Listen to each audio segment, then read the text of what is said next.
Welcome to the latest episode of the More People Podcast. I'm Richard Hanwell. I'll be your host today. I'm thrilled today to be joined by Chris Smyth. Welcome, Chris. Thank you. Chris, if you'd be so kind to introduce yourself to our audience. So my name's Chris Smyth, engineer and manager at Branston Limited, and I've been in engineering for about 20 years now. Chris, you had a background working in the RAF. Talk to me about the transition of going from MOD life in the RAF for over a decade into civilian life and civilian working. How did that pan out? That was interesting. It was actually quite difficult. So originally when I came out, I thought I was actually really, really good. And I thought I was going to be this amazing engineer who just left and hit the ground running. It didn't turn out like that. It actually turned out that when I got out, I realised that I didn't actually know a lot. Right. And it was quite a steep learning curve, I'll be honest. Yeah. It was difficult. I enjoyed it. It was a great time for me. I kind of got my life back a little bit. With that transition, because you spent time away from home as well, right? Yeah, that's periods of time. Absolutely, yeah. I mean, that's actually one of the reasons I decided to leave the RAF. When my boy was about 2 years old, I went away to the Falklands, and because of the courses that I had to do before, and I ended up being away from him for about 9 months. Wow. Yeah, and it was difficult, and it was really difficult.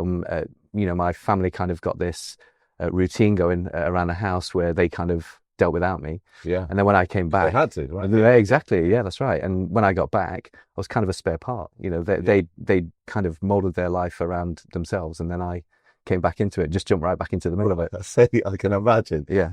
From a working perspective, then, so yeah. you then obviously sign your docs, so you are released in essence. How did you go about finding that first role? How did that work out? Yeah, well, when I left, you had to kind of give a year's notice. Wow. So you can't really go for a job and then hand in your notice. You've kind of just got to hand in your notice and hope that when the time comes, you've got a job.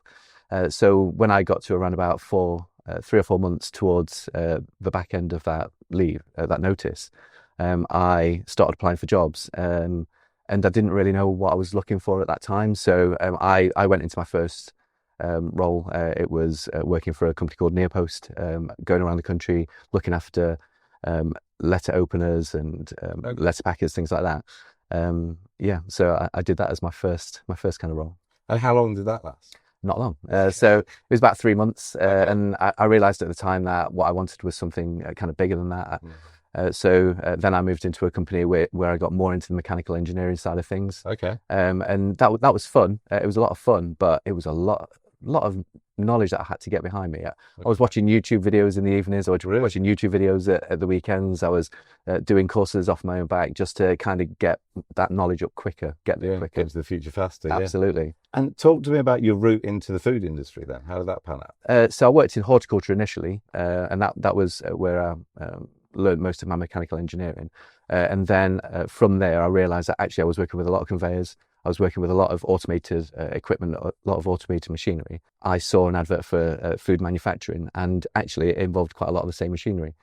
Talk to me about the pace of the industry, though, because you're dealing with a product that is, in essence, dying. Yes. You've got to work fast, right? Yeah, absolutely. How did that work out? How did you get it to speed? So I basically just dived feet first into every single fault that I could get my hands on. So every fault that came up, I tried to get myself out to that one. When there wasn't any faults on, I was in the workshop. I was fabricating using lathes, milling machines. Wow. Pillar drills, everything that I could get my hands on. I was welding in my spare time as well, so that I could get used to that. I wanted to be a good engineer, and I wanted to be able to go out to faults and effectively fix them efficiently as well. So I needed that knowledge to be able to do that. That's brilliant. That you're ensuring that you're educating yourself. You're getting that development as quick as possible.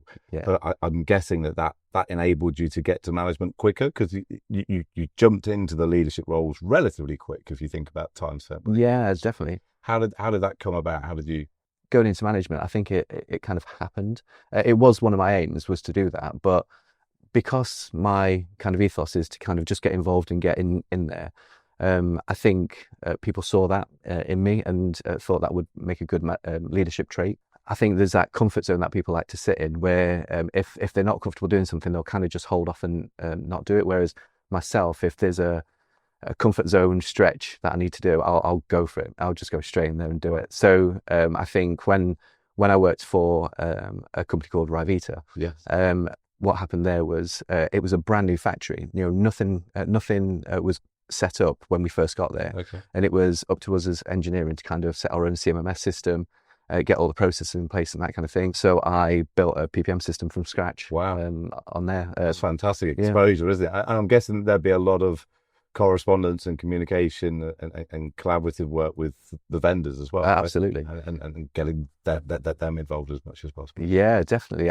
I spoke to a lot of the vendors and the suppliers, and I also looked through a lot of the manuals, and I got all the PPMs out of the manuals, and learned a lot doing it, actually, because the more you look into what the PPM should be, the more you realize actually there's a lot of work involved in this. So yeah, a lot of missing parts. Yeah. Talk to me about your role now. In Branston Fresh, we've got a lot of equipment in there, and what we're trying to do at the moment is we're trying to develop a lot of different things. So we're trying to develop the engineers, we're trying to develop the processes and procedures that we've got in place as well, the health and safety side of things, and we're just trying to make it a good place to work. What I want to do is I want to drive the business to a more predictive future rather than looking back kind of maintenance system. Yeah. So rather than things have broke down, let's look into why it broke down. Let's get condition-based monitoring kind of equipment in place. Yeah, and if something starts to slightly misbehave before it breaks down, let's get to it, fix it, and make it so we're not stopping when we don't want to stop. When you look at your workforce, how big is the workforce that you currently have? So we've got 14 engineers. Okay. And they're good bunch of lads. They're good. What we need to try and drive towards is changing the kind of outlook from let's go fix a fault, because I think what a lot of engineering can do sometimes is it can turn into what feels like firefighting. So what you do is you get your cape on, you go fly out there, you go fix it quick, and then you come back and everybody's happy. But actually, the breakdown is the thing that we need to stop in the first place before it happens. Yeah. And so it's changing that mindset to, if something does break down, why did it break down in the first place, and how can we stop that getting to that point in the future? It's no secret that it's a big challenge to recruit engineers, right? It is. And there's quite a big gap, should I say, between the level of experience and almost ages between some engineers. Yeah, true. The breakdown in the apprenticeships. How big an opportunity do you think there is to have not too dissimilar experiences of yourself, i.e. getting that talent pool from the MOD into specifically the food engineering industry? I think there's a massive opportunity, especially for people from the MOD, because what they've got is they're used to systems, they're used to processes, and they're quite disciplined as well. So actually that's a lot of what you need to do engineering in Civvy Street, if you want to call it that. I think the worst thing that they can do is go straight from the MOD and jump straight into a food factory. I think the pressure of that would be too much. It'd be like a deer in the headlights. Right. So, they would jump in there. There'd be people breathing down the neck saying, when's it going to be up and running? When's it going to be up and running? And every second you're losing absolutely money. Yeah, exactly. Yeah. So I think what they need to do first of all is probably maybe do contracting work, because that's a good route to go, where they'll go around different businesses, maybe some that are not quite as big, and get a lot of experience on conveying systems and automated systems, things like that. And then once they've got that experience, then actually it's a lot easier then to get into food manufacturing, because I'd say, yes, there is an element that you need skills to be able to get into that sector, but a lot of it is attitude. At the end of the day, if you've got a decent attitude and you're curious and you want to get in there and get things fixed, you'll go miles ahead. It's that curious nature, isn't it? It is. It's that desire to understand why. Yeah, exactly. Why has this happened? How have I fixed it? How can I prevent it? Yeah. There's potentially a little bit of skepticism about being the first employer within civvy life. Yeah. Do you think that exists? Yeah, no, I do. And I'll be honest, I suffer from it. I know that when I've taken people in straight out of the military, I've almost felt sorry for them because of the pace and the kind of how it all hits them at once. It's very difficult. So I think from an employer point of view, I think what you need to do is almost have that extra resource to be able to back them up. Maybe treat them very much like an apprentice for the first 6 months to a year. But after that 6 months to a year, you'll have a great candidate there. Yeah, really will. Because psychologically, there's a lot going on, right? Right. You're coming out of this controlled environment of your life into the rest of the world. And Absolutely. to your point, you might not be as far ahead as what you initially thought. I can only imagine that challenges someone quite a lot. Oh yeah, definitely. I mean, some of the businesses I've worked in the past, you go out to a panel and there's no wiring diagram. So you have to figure it out. And when you first open that panel, you look at it, you go, I don't even know where to start. That's the kind of thing you get. And I think the difference between somebody who's not as experienced in that kind of environment and somebody who is experienced is it's just like, right, let's get a tester out, let's start testing. It's that kind of mentality of using the experience of the past to kind of start. Yeah. There was a clearer pathway. I think there is a huge talent pool there. Yeah, agreed. To fill what is a nationwide problem of getting good engineers. Yeah. I think it could be speeded up rather than being 2 years, but I think there could be something there if more companies and the MOD could collab more in a bid to get these fantastic guys and girls out into the industry. Absolutely, yeah. And fix all of your problems potentially. Yeah, that's right. Yeah, I mean, they've worked in some arduous conditions. The guys coming out. So when it comes to a food factory, actually, it's not going to be as bad as that. We touched on it off camera, but the influence of AI coming into your industry more and more and more now. How much are you seeing of that? Definitely more of it. So I think, certainly with things like the CMMS system, so that's the maintenance system that we use. There are a few different systems out there at the moment. Some are back-looking, some are forward-looking. So some you will put your work that you've done on there. When you have a breakdown, you look at that and you go, all right, we've had that in the past. What can we put in? I think with newer systems that are coming out there, what you're starting to see is integration of sensors and integration of AI into the actual back end of it as well. So what you can do is you can upload a manual into an asset, and then when you go out to that asset, you can ask it questions on that machine. Okay. So what it'll do is it'll actually give you an answer. So if you say, what's fault code 525, it'll actually tell you, that means this, and this is what you need to do to have a look at to see if you can fix it. Okay. So AI for that thing is absolutely fantastic and a massive time saver. Fantastic.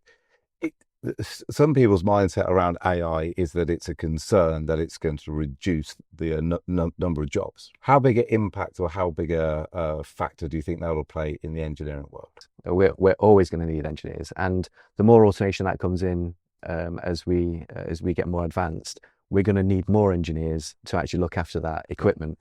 But it's not just the recruitment of engineers; it's the retention piece as well. Yes. What retention strategies, policies have you seen work best within the food industry?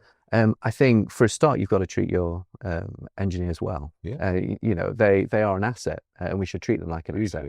Yeah, and we keep everything moving. They absolutely do. Yeah, and we should invest time in them. We should invest in their education as well. I think there's that argument, isn't there, of if you train somebody, will they just leave or will they stay? Well, actually.